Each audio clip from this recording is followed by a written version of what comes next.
Mehul school जाने के लिए तैयार हो रहा था। उसकी नौकरानी आभा उसे तैयार कर रही थी।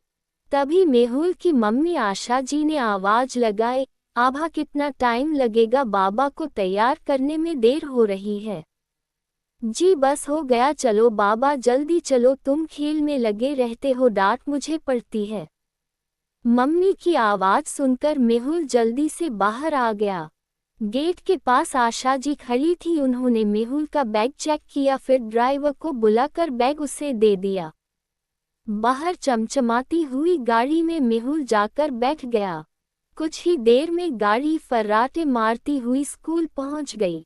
मेहुल ने गाड़ी से उतरते ही ड्राइवर से कहा, अंकल टाइम से आ जाना, नहीं तो मम्मी से आपकी शिकायत कर दूंगा। आप कल कितना लेट आए थे? मैं यहाँ धूप में खड़ा रहा। बेटा वो कल तो मेम साहब ही के साथ था, उन्हें कहीं जाना था, वापस आने में समय लग गया। मेहुल ने कोई जवाब नहीं दिया और अंदर चला गया। रोशन जी कई सालों से सेठ दीवानचंद जी के ड्राइवर थे। सभी उनसे बहुत इज्जत से बात करते थे, लेकिन मेहुल उनसे हमेशा बदतमीजी से बात करता था। रोशन जी को बुरा लगता था, लेकिन बच्चा है इसलिए वो कभी उसकी शिकायत नहीं करते थे। आज सही समय पर रोशन जी मेहुल को लेने पहुंच गए। छुट्टी होते ही मेहुल बाहर आया। रोशन जी ने उसके कंधे से बैग उतारा और पानी की बोतल हाथ में लेकर गाड़ी में रखी। मेहुल गाड़ी में बैठा तो झल्ला गया। आपको दिखाई नहीं देता गाड़ी कितनी गर्म हो रही है? ऐस बड़ी ही पहले से क्यों नहीं चलाया? मैं गर्मी में मरता रहूं। आज तो मैं आपकी शिकायत करके ही रहूंगा। रोशन जी ने जवाब नहीं दिया, जल्दी से ऐसी चला दिया और घर की ओर चल दिए। अगले दिन दीवानचंद जी घर पर ही थे। सुबह जब रोशन जी ड्यूटी पर पहुंचे थे, आशा जी ने उन्हें अंदर बुलाया। रोशन जी, मेहुल कह रहा था कि परसों आप उसे देर से लेने पहुंचे और कल उसे गर्म गाड़ी में बैठा दिया। आपसे काम नहीं होता तो बता दीजिए। रोशन जी ने सर झुकाते हुए जवाब दिया, मालकिन परसों तो आप ही को लेकर गया था। आपको तो पता है वापस आने में देर हो गई, आपको छोड़कर तुरंत निकल गया था बाबा को लेने। कल मैं ऐसी चलाना भूल गया था, लेकिन बाबा के बैठते ही मैंने तुरंत ऐसी चला दिया था। दीवानचंद सब सुन रहे थे। उन्होंने कहा, कोई बात नहीं रोशन जी, आप जाइए। उनके जाने के बाद उन्होंने आशा जी से कहा, रोशन जी मेरे पिताजी के समय से काम कर रहे हैं, कभी लापरवाही नहीं की, लेकिन हम मेहुल को कुछ ज्यादा ही आराम दे रहे हैं। थोड़ी देर गर्मी में बैठ गया तो क्या हो गया? इतना ऐशो आराम उसके लिए घातक बन गया।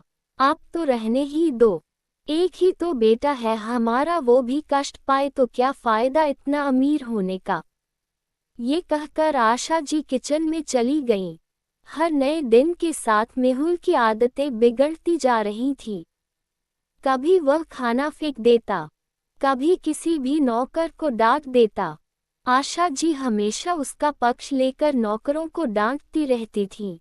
एक दिन रोशन जी छुट्टी लेकर अपने गांव चले गए। उनकी माताजी बीमार थीं।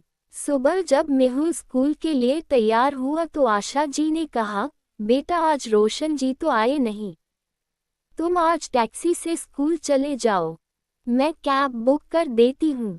मेहुल ने कहा, मैं उस गंदी सी कार में नहीं बैठूंगा, और ये ड्राइवर कहाँ मर गया, इसे नौकरी से निकाल दीजिए। दीवानचंद जी ने डांटते हुए कहा, क्या बकवास कर रहे हो तुम, कुछ ज्यादा ही नखरे मारने लगे हो, चुपचाप चले जाओ। कैब से बहुत से बच्चे पैदल ही स्कूल जाते हैं, अगर कैब से नहीं जाना तो आभा तुम्हें स्कूल छोड़ आएगी। पैदल चले जाओ, और रोशन जी को ड्राइवर कभी मत कहना, अंकल कहने की आदत डाल लो। मेहुल को बहुत गुस्सा आ रहा था। आभा बैग लेकर मेहुल के साथ चलने लगी।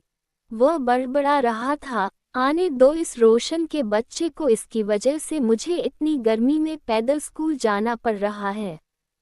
इसे तो सबक सिखाकर छोड़ूंगा। अगले दिन जब स्कूल जाने का समय हुआ तो रोशन जी आ चुके थे। वे अच्छे से मेहुल को स्कूल ले गए। स्कूल पहुंचकर मेहुल ने कहा, सुनो, तुम यहीं खड़े रहना और गाड़ी के बाहर जब तक मेरी छुट्टी न हो गाड़ी यहीं खड़ी रहेगी और तुम बाहर गाड़ी में ऐसी चलाकर मत बैठे रहना। तुम्हें भी तो पता लगे गर्मी क्या होती है। रोशन जी बोले, बाबा मैं छुट्टी से पहले गाड़ी लेकर आ जाऊंगा। मेहुल बोला, नहीं चाहिए, खड़े रहो नहीं तो तुम्हें नौकरी से निकलवा दूंगा। ये कहकर मेहुल अंदर चला गया। रोशन जी बाहर ही खड़े रहे।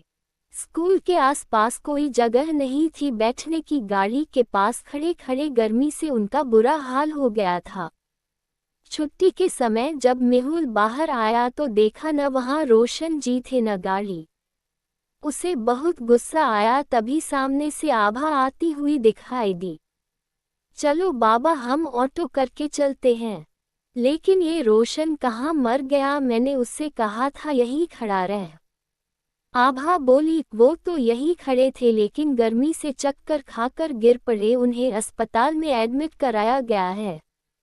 ये सुनकर मेहुल के पैरों तले जमीन खिसक गई। वह घर पहुंचा तो देखा मम्मी पापा वहां नहीं है।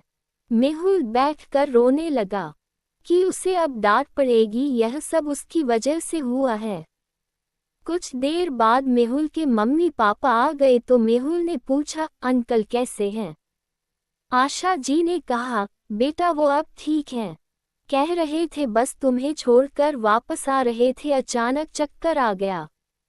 मेहुल सोच रहा था आज उसे डांट पड़ेगी लेकिन रोशन जी ने उसकी शिकायत ही नहीं की। तभी मेहुल पापा के पास पहुंचा और बोला, पापा मुझे माफ कर दीजिए। मैंने ही कल का बदला लेने के लिए रोशन अंकल से कहा कि जब तक छुट्टी न हो वे गाड़ी के बाहर खड़े रहें। तभी गर्मी से उनकी तबीयत खराब हो गई। पापा मुझे उनके पास ले चलिए, मुझे उनसे माफ़ी मांगनी है। दीवानचंद जी ने बेटे को गोद में बिठाया और कहा, कल वो आएंगे तब माफ़ी मांग लेना, लेकिन वादा करो आगे से कभी किसी से गलत व्यवहार नहीं करोगे। मेहुल ने वादा किया और अगले दिन रोशन जी से माफ़ी भी मांगी। अब वह किसी को परेशान नहीं करता, अपना सारा काम खुद करता है।